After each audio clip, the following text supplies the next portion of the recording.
Так отут стояли.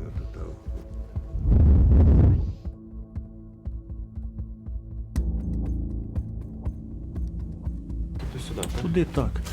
Перші дні, коли ми повернулися після звільнення, тут ще люди були, загиблі люди були просто, вони були на дорогах, під парканами. Я знаю, что одних они электрошоком, шокером пытали. This is a story about cruelty and violence by Russian forces against Ukrainian civilians. Which floor were you on? 11th floor. Oh my God. Since Russia's full-scale invasion of Ukraine, my colleagues and I have documented the killing of civilians and damage to homes, schools, and hospitals. Reports of dozens of bodies found in the rubble here in Bordyanka. Were there any military targets Ukrainian forces? Нічого. Нічого вообще. Розруха повинна бути відшкодована за рахунок тих, хто розпочав цю війну.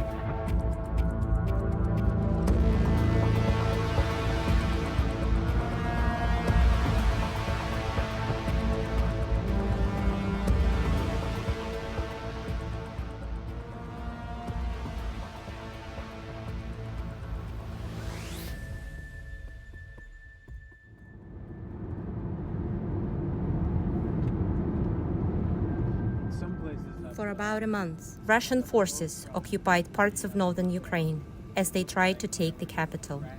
But since they've withdrawn and moved south and to the east, more and more evidence is emerging of the brutality with which they treated civilians in these areas. Right now we're headed up to Bucha, which is just northwest of the capital of Kyiv, and it was under Russian occupation from the early days of Russia's invasion of Ukraine. Parts, I'm sure. Mostly everyone, I think, who stayed here, and mostly everyone lose maybe somebody or something. God, this whole building's just torn in half, huh? Yes, just bombing.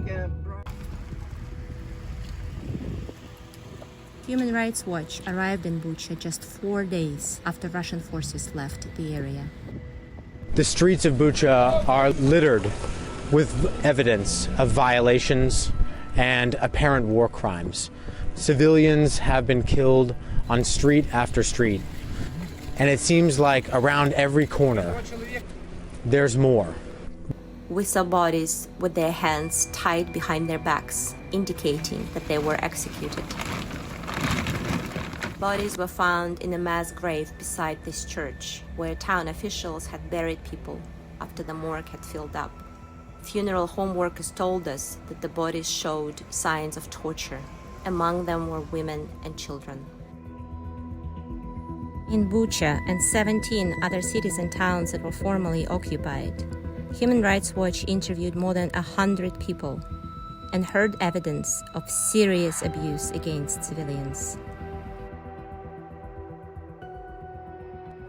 There was one large attack on this city that killed at least 47 people on a residential quarter. At the time, a few weeks ago, we were able to document that incident remotely, but now we can finally see for ourselves and further verify all of the details about this incident. Okay. But something was hit in the middle of that building. Yes, as well. Yeah, there was a lot of destruction here. A lot of destruction.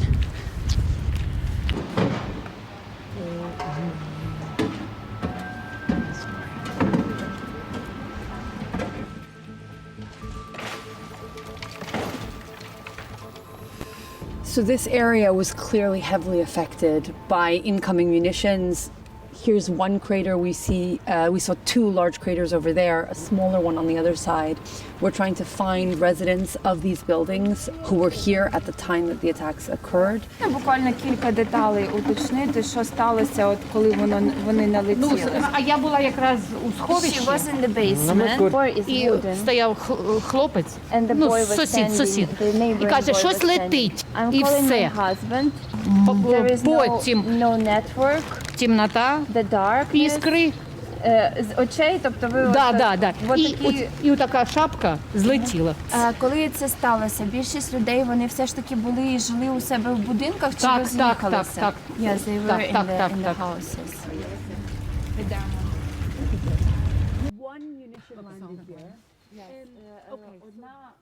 So they were right here in the basement? Yes, they were there.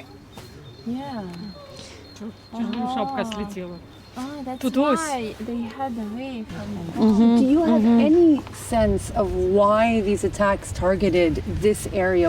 Were there any military targets, Ukrainian forces, soldiers, vehicles in this area? Нічого вообще. Аптека, the pharmacy. жилий масив, нема нічого. Тут вообще воєнних не було. No military. Вообще нема нічого. Russian forces have used explosive weapons indiscriminately in populated areas throughout this conflict. Just outside of Chernihiv, we saw evidence of a cluster munition, an inaccurate, unreliable weapon that's banned by most countries. In the latest fighting, Russian forces have used at least 6 different types of cluster munitions, killing hundreds of civilians. Ukrainian forces also appear to have used cluster munitions, at least once. So we are in Kiev. We just got a lead that there is a man who has survived captivity by Russians. Igor is a hairdresser from Kiev. He fled with his family to Bogdany village when the conflict started. But Russian soldiers went door to door in the town and he was detained. They brought him to the city of Dimir, where he was held with 49 other people. Я знаю, что одних они электрошокером пытали. Откуда вы это знаете? Вы видели? Приходили. И сколько таких было? Такое я слышал с первого дня до последнего, потому что Across occupied areas, people like Igor were rounded up and held in deplorable conditions. Often their families had no idea where they were or if they were alive.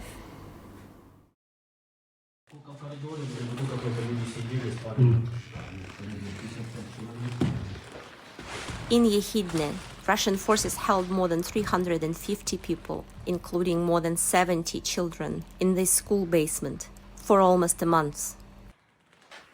10 people died, their names etched here on the wall.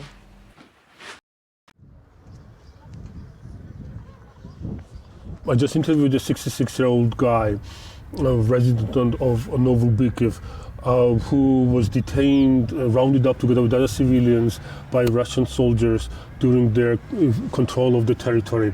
And he was detained in this building. He's so scared that he does not want to be on camera, does not want his name to be used. Let's go inside and I can show you where they were held.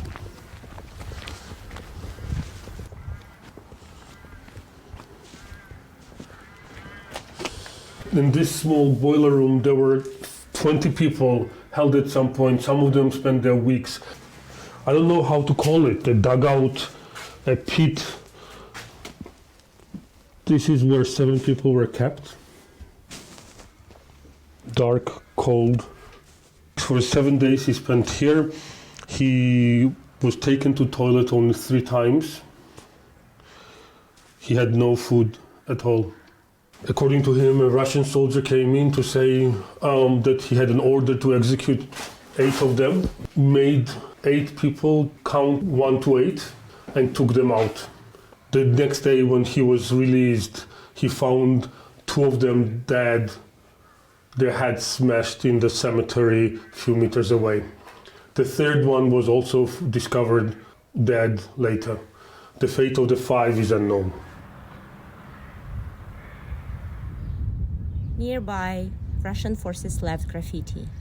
It likely refers to Russian license plate numbers, indicating where soldiers or military vehicles came from. This could become evidence against the people responsible for crimes committed here.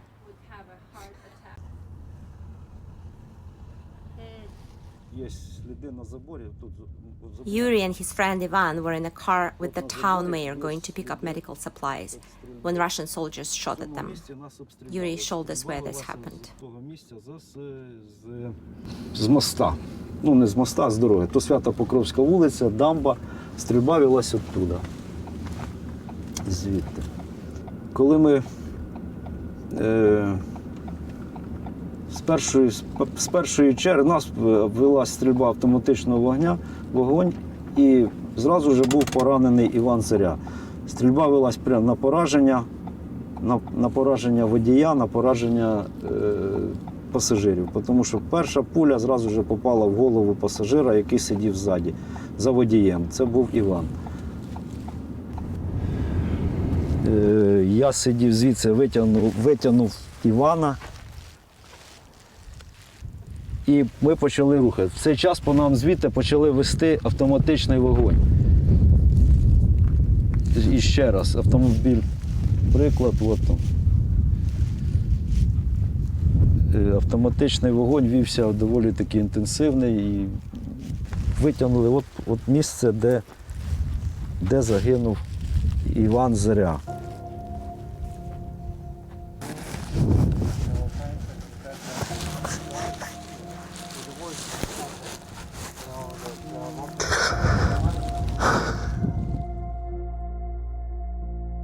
The pattern of abuse we are seeing in Ukraine is consistent with well-documented grave crimes by Russian forces in other places, such as Syria.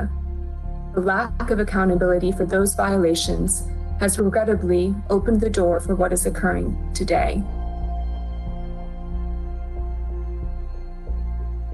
In all of our research, what we hear again and again is that the victims of these violations want justice. Але оці розруха повинна бути відшкодована за рахунок тих, хто розпочав цю війну.